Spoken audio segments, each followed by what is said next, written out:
Assalomu alaykum, Akriyata intervyu sahifasining kuzatuvchilari. Bugun biz juda ham qiziqarli mavzuda Markaz axborot xavfsizligi va AKTni joriy etish bo'limi boshlig'i Yordambek Abduhamidov bilan suhbatlashamiz. U ham bo'lsa sun'iy intellekt haqida. Assalomu alaykum, Yordambek. Yaxshimisiz? Ishlaringiz yaxshimi? O'zingiz bu sun'iy intellekt emas. Juda ham yaxshi. Yordambek, aytingchi, sun'iy intellekt bugungi kunda inson bajaradigan ko'p vazifalarni olib qo'yapti, deyishyapti. Siz ham mana shu fikrga qo'shilasizmi? Ha, bu fikrga qisman qo'shilaman. Bir tomondan sohaga endi kirib kelayotgan odamlarga ozgina qiyinchilik tug'dirishi mumkin bu narsa, chunki oddiy ishlar, masalan, bironta joyga ishga kirsangiz, boshidan sразу sizni katta lavozim ichiga qo'yib qo'ymaydi. Sekin-sekin o'sishni boshlaysiz. Chunki sun'iy intellekt shunaqa narsa hozir ommaga rivojlandiki, shu mexanический kichkina ishlarni уже olib qo'yapti. Anaqa mayda ishlarni bajarib beryapti. Mayda mexanический ishlarni, yugur ishlarni bajarib qo'yapti.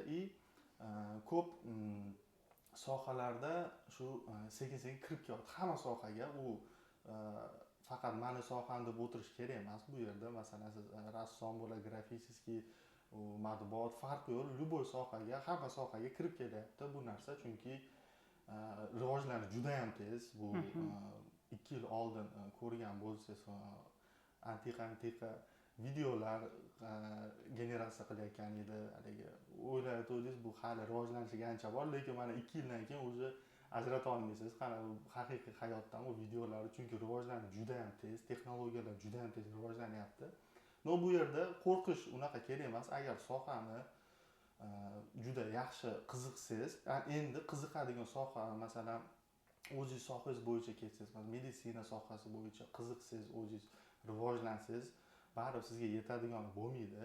Bu prosta sun'iy intellekt shunaqa narsa rivojlandiki, что именно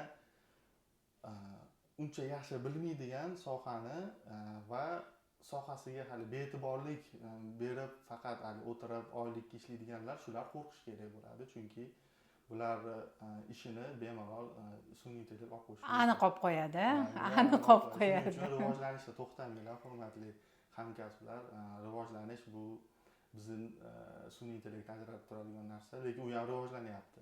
U ham joyida to'xtab turgani yo'q. Ya'ni sun'iy intellekt mutaxassislarni maydonga chaqirdi desak ham bo'ladimi?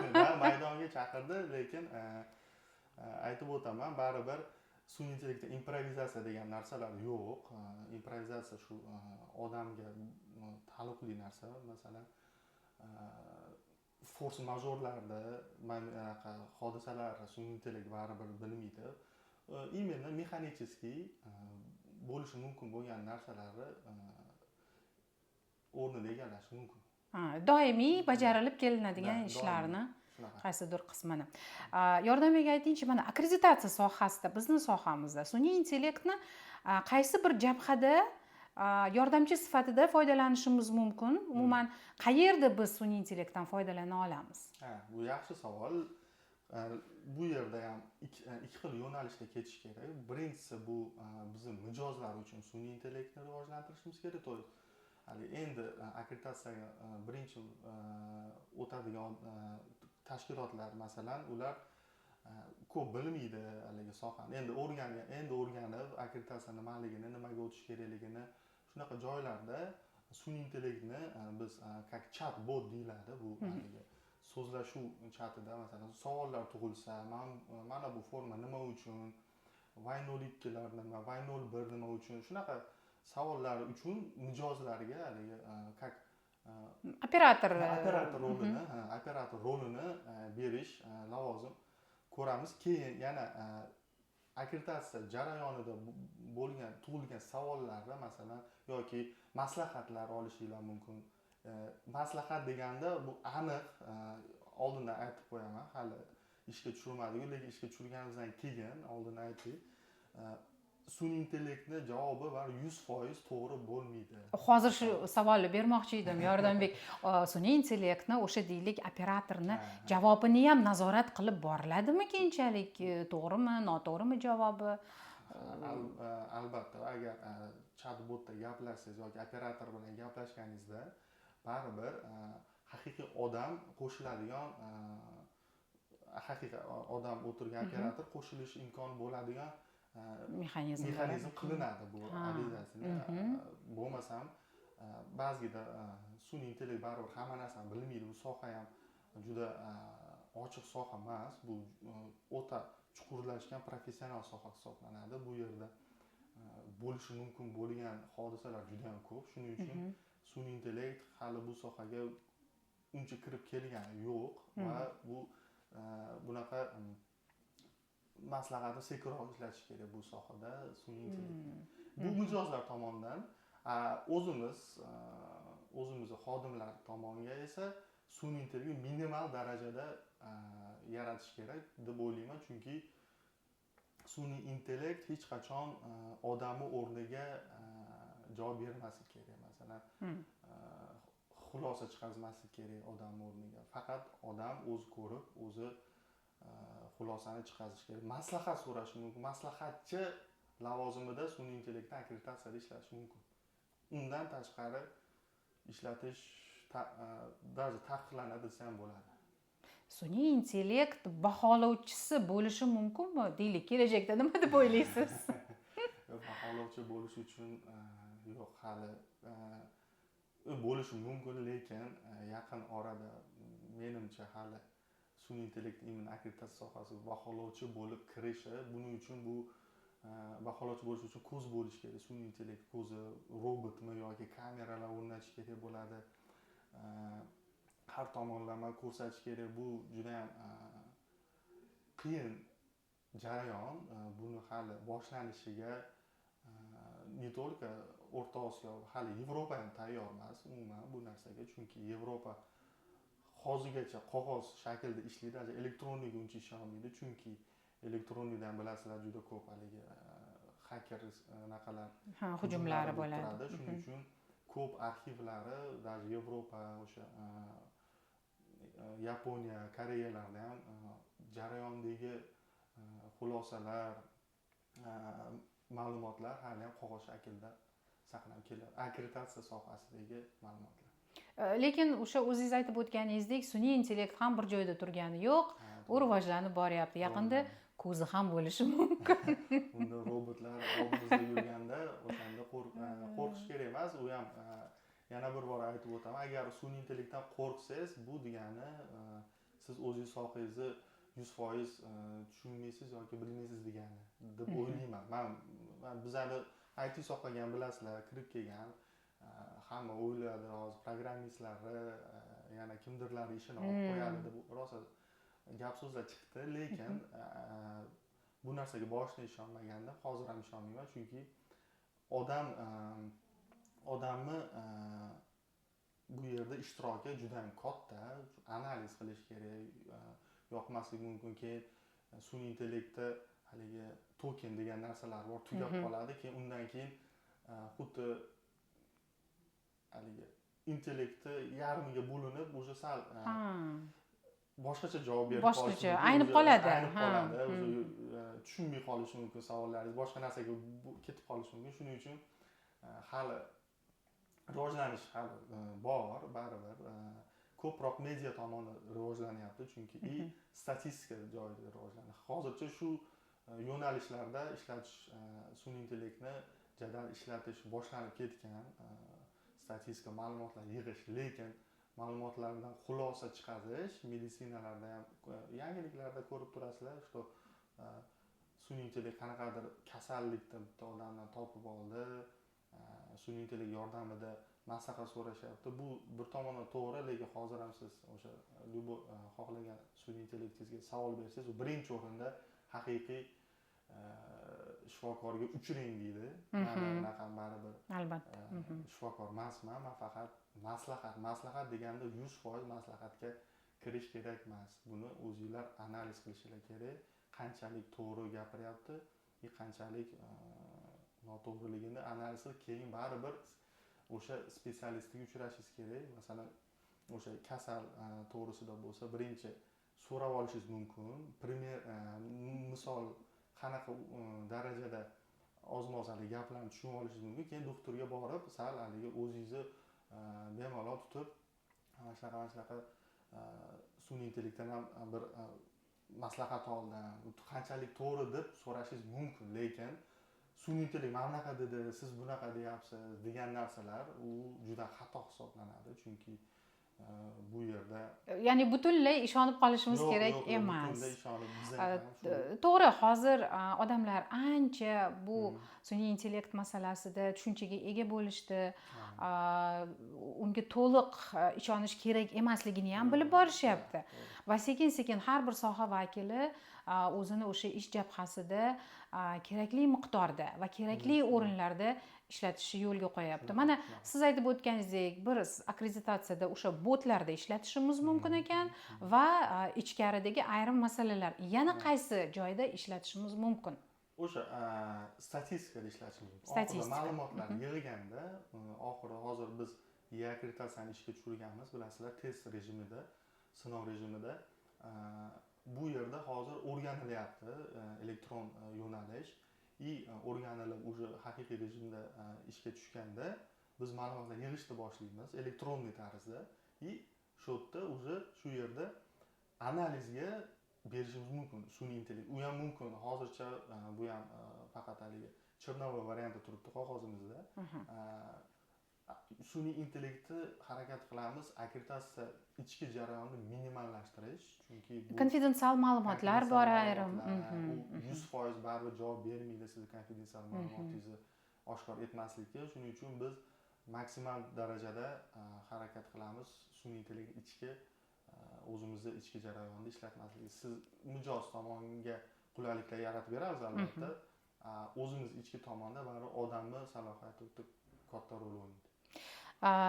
Siz mana yaqinda bir necha oy bo'ldi desak bo'ladi, xalqaro sun'iy intellekt bo'yicha xalqaro anjumanlarda ham qatnashib keldingiz. Mana shu anjumanda akkreditatsiya sohasida sun'iy intellektning o'rni haqida qanday xulosaga kelishdi mana shu anjumanning ishtirokchilari, yoki bo'lmasam qanday bir yaxshi takliflar berishdi? Shular haqida ham gapirib bersangiz. Bu mart oyida Tailandda bo'lgan konferensiyada ishtirok etdim. Bu yerda ko'proq sun'iy intellekt emas, akkreditatsiya jarayonini raqamlashtirish bo'yicha bo'ldi.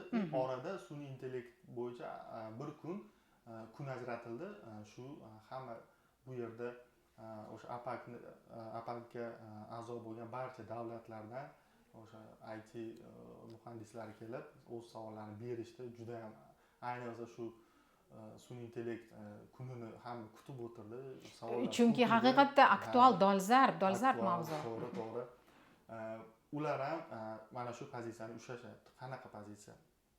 Bilasizlar, hali ko'p davlatlarda o'zini elektron 100% elektron akkreditatsiya jarayoni ishga tushmagan. Chunki masalan arizani elektron tarzda beradi. Sizga oxirgi xulosani elektron tarzda beradi. Lekin o'rtadagi jarayon haligacha juda ham ko'p davlatlarda qog'oz shaklda yuritilib keladi. Skanerlab saqlab qo'yishadi yoki shunaqa. Elektron hech kim kiritmaydi.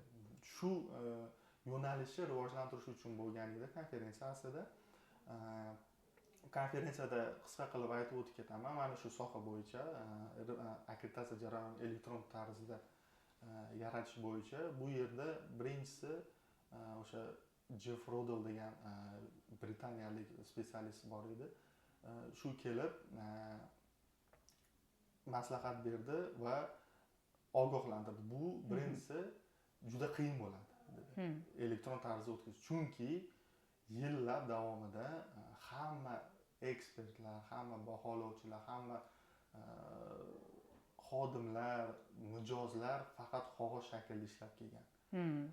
Akkreditatsiya jarayoniga elektron shakl juda ham sekin kirib kelgan, chunki elektron shakliga ko'pchilik ishonishmagan. Chunki akkreditatsiya baribir o'ta maxfiy ma'lumotlarga ega. Shu munosabat bilan elektron akkreditatsiyani elektron jarayonga o'tkazish bosqichma-bosqich o'tkazish kerak va shu narsaga tayyor turish kerak. Ko'p odam noroziliklarni bildiradi. Chunki tayyor emas, ma'lumotlar juda ko'p bo'ladi, masalan, uni kirgizishda muammo bo'ladi, qulayliklarni so'rashadi. Shuning uchun tayyor turish kerak.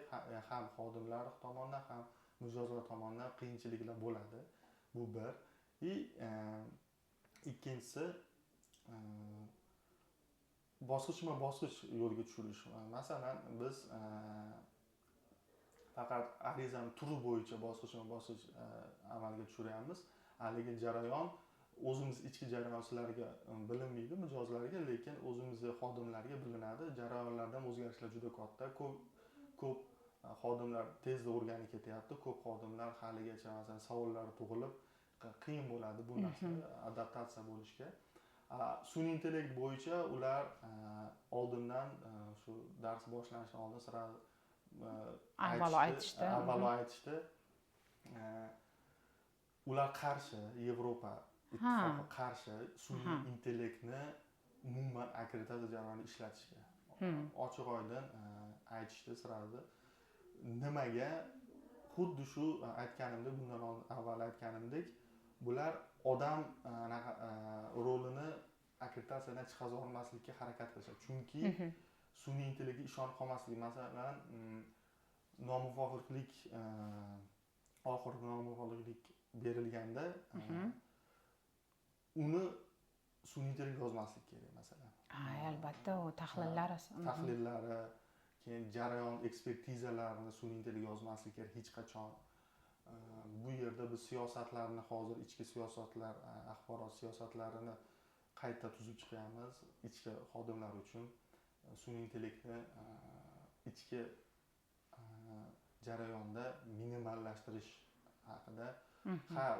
Bizni xodimlar ham savol berishi mumkin, maslahat olishi mumkin, unga anaqamiz. Lekin copy paste deyiladi. Masalan, shunda so'raysiz, javobni o'qimaysiz oxirigacha, shunda kopировать qilib qo'yib qo'yish bu bunga juda qarshimiz. Agar ko'rinib qolib, sezilib qolsa, bu albatta rahbariyatga chiqariladi. Bu narsa juda qattiq turiladi. Sun'iy intellektni akkreditatsiya sohasida o'ta minimal tarzda olib kirish rejalashtirilgan va Yevropa ittifoqi esa umuman sun'iy intellektni akkreditatsiya jarayonida qo'llamaslikka rioya qilishar ekan. Chunki ular baribir Yevropa ittifoqini akkreditatsiya tizimi haligacha qog'oz variantda. Bu bir. O'sha aytib o'tganingizdek. Qog'oz variantini ham ikkita bosqichi bor ekan, elektron tarzda o'tkazish. Birinchisi bu digitalizer deyildi, ular nomlashdi. Ikkinchisi digitalization deyishdi o'sha. Bir xilga o'xshaydi so'zi. Digitalizer bilan digitalization boshqa ekan. Masalan, digitalize bu Wordlaringizni masalan raspeshatka qilib o'sha xulosangizni yozasiz, keyin uni skaner qilib kompyuterga saqlab qolish, bu digitalizer. Ko'p elektron akkreditatsiya tizimlari, ko'p Mongolia masalan, misol Koreyalarda jarayonlari imенно digitalized etapi. Bu degani hamma yo'g'ini yozishadi, lekin chop etib, skaner qilib saqlanib qo'yishadi. Bu degani haligi elektron 100% elektron emas. Digitalization bu уже har bitta yozgan so'zingizni internetda qidiruv qilib topib olishingiz mumkin. Masalan, Google'da masalan so'rov jo'natasiz, OSDST deb qaysidir standartni jo'natasiz, u butun saytlarni orasida topadi, masalan o'sha so'z bo'yicha. Bu digitalization, o'sha so'zni siz internetda topa olasiz. Akkreditatsiyani ham digitalization etapi bu eng oxirgi etap. Bu degani butun arizani jo'natish bilan oxirida xulosa olishi o'rtadagi hamma jarayonini ochiq oydin o'sha elektron tarzda ertaga savollar tug'ilib qolsa, bemalol haligi 100 ta popkani ko'tarib ichini ochib qidirib o'tirmaysizlar unaqa qilib bitta qidiruv bilan mana shu nomxo'rlik yoki mana shu standart mana shu bayonnoma soni masalan mana shu anaqada nomxo'rlik deb kiritgan holda topib olish mumkin. Siz qidirib bu degani bu уже 100% digitalization ular tilida aytildi. Mana shu eng oxirgi etap. Bunisi eng qiyini deb hisoblandi, chunki bu yerda уже sizning mana bu Wordlar bularni ishlatsangiz ikkita ish qilib qolasiz. Chunki ham alohida bu yerda ishlatasiz, ham alohida tizimga kiritasiz. Endi shu texnologik rivojlanish bo'lgani sari boshqa sohalar qatori akkreditatsiya sohasiga ham qandaydir bir qulayliklar, yangiliklar baribir kirib keladi-da ilojsiz, to'g'rimi? Kirib keladi, albatta. Shu aytib o'tilgandek, mexanicheskiy ishlarda sun'iy intellektni ochamiz, albatta, lekin siyosatni maslahat beraman, davlat tashkiloti bo'ladimi, xususiy tashkilotlar bo'ladi, ichki siyosatni ishlab chiqish kerak bo'ladi sun'iy intellekt yo'nalishi bo'yicha. Bu tavsiyam, chunki hozir anaqaga olmasangiz, nazoratga olmasangiz, bu keyin уже yarim yil, 1 yildan keyin уже ancha afsuslanib qolishingiz mumkin, chunki bitta misol endi sun'iy intellektda hozir odam qanaqa ishlaydi? U savol beradi, javobini o'qimaydi ko'pincha. Masalan, olib, joyida qo'yib qo'yadi. Talabalar, o'quvchilar darajasida. Shunaqa darajada. Masalan, IT sohada ham savollar juda ko'p bo'ladi. Savollar beradi, masalan, kod deymiz, anaqani dasturiy tilda savol beradi, javob beradi, u oxirigacha o'qimaydi. To'g'ri ekan. Shunda kopировать qiladi, qo'yib qo'yadi. Qanchalik to'g'ri u berdi senga javobni? Ko'p endi ko'pchilik o'qiydi, конечно, analiz qiladi, o'rganib chiqadi, boshqadan savol beradi. Ko'pchilik o'qimasdan sirasi olib tekshirib ko'radi yoki tekshirmasdan sirasi joylab qo'yadi. Shunaqa jarayonlar juda ham ko'p bo'lyapti. Shuni oldini olish maqsadida siyosatni ishlab chiqish kerak, qayta ishlab chiqish kerak degan maslahat bergan bo'lardim. Chunki bu sizning sohangizga juda katta zarar yetkazishi mumkin. Ertaga mana buni kim yozdi desa, men deydi, lekin nima deb yozilganda o'zi ikkinchi savolda bersangiz, haligi xodim esimda yo'q deydi yoki ChatGPT da javob oluvdim deydi. U yerda nima deb yozilganini haligi o'sha xodim aytib bera olmaydi.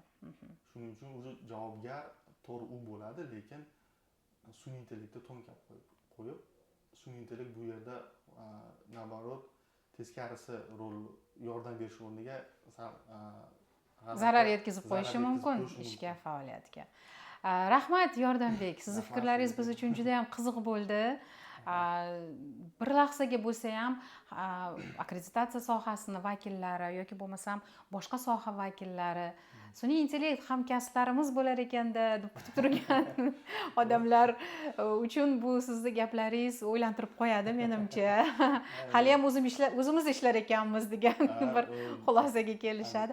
Bu bir tomondan to'g'ri ham. Chunki har bir soha mutaxassisi avvalo o'zini rivojlantirishga e'tibor qaratishi kerak, o'zini bilimlarini takomillashtirishi kerak. Sohada almashtirib bo'lmaydigan bir mutaxassisga aylanishi kerak. Shundagina bizni hamkasblarimiz odamlar bo'lishadi, robotlar va qandaydir sun'iy intellektlar emas, to'g'rimi? Lekin ulardan ham hozir aytib o'tganingizdek kerakli o'rinlarda yordamchi sifatida foydalanamiz.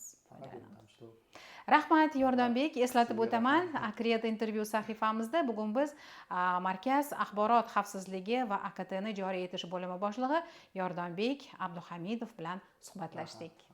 Salomat bo'ling. Rahmat.